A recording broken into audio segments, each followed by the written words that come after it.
Let's cross to Israel now and bring in former Israeli government spokesperson Eylon Levy. Eylon, it's always great to talk with you. Australia has signed this letter calling for an immediate and unconditional ceasefire, as well as chastising Israel for its actions in Gaza. If you could address our politicians who signed it, particularly our Foreign Minister, Penny Wong, what would you say to her? I'd ask Senator Wong, are you proud that Hamas has praised your letter? Do you think it's a glorious, ringing endorsement of Australian foreign policy that a jihadi terrorist organization is endorsing a letter signed by the Australian Foreign Minister? This is a disaster. What Australia, the UK, and other countries have just done is to sabotage very sensitive ceasefire talks. Israel has agreed to a ceasefire. Hamas is blocking a ceasefire.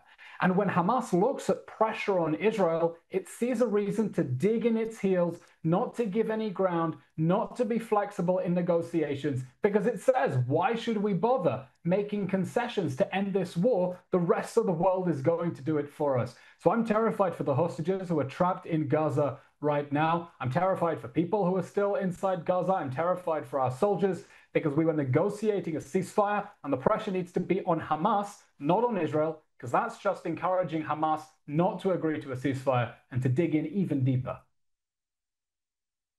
Well, that brings me to my next question. Why is it that nations like ours call on Israel to immediately end the war rather than calling on the terrorists to immediately surrender and release the 50 remaining hostages, which, of course, would end the war? That's an excellent question. And I can only say that foreign ministers are looking for a quick fix instead of addressing the real challenging questions. You know, at one point in the statement, they call for a negotiated ceasefire. In the next paragraph, they call for an unconditional ceasefire. Which is it? How can it be both negotiated and unconditional? Of 28 foreign ministers, no one read the statement and realized they're contradicting themselves inside the same statement. Israel is facing impossible dilemmas, and Australia understood this at the beginning of the war.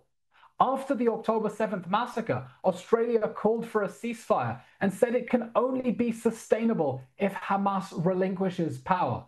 Well, where are they now? Hamas is refusing to relinquish power. You call for a ceasefire. Do you really think it's going to be sustainable?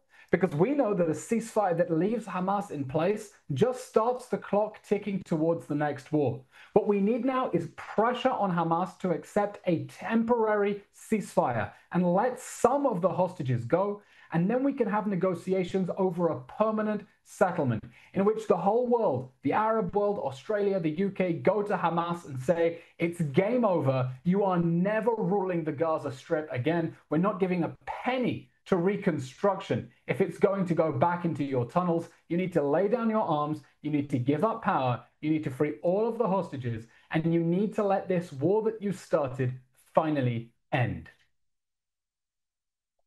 Eylon, just finally, what do you say to people who are obviously upset, and rightly so, by reports that Palestinian civilians, including children, are being killed as a result of Israeli military operations? I think people are right to be upset because war is horrific. That's why it's important this war end permanently.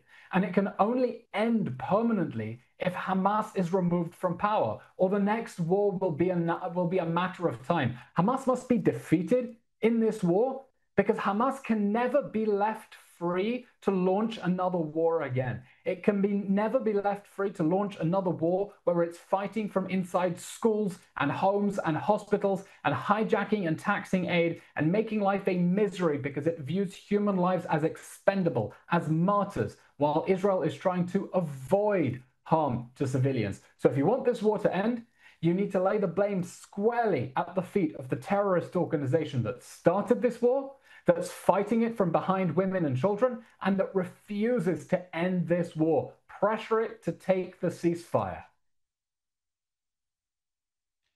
Well, Eylon Levy, it's always good to speak with you, and thank you for the clarity with which you speak. Appreciate your time tonight.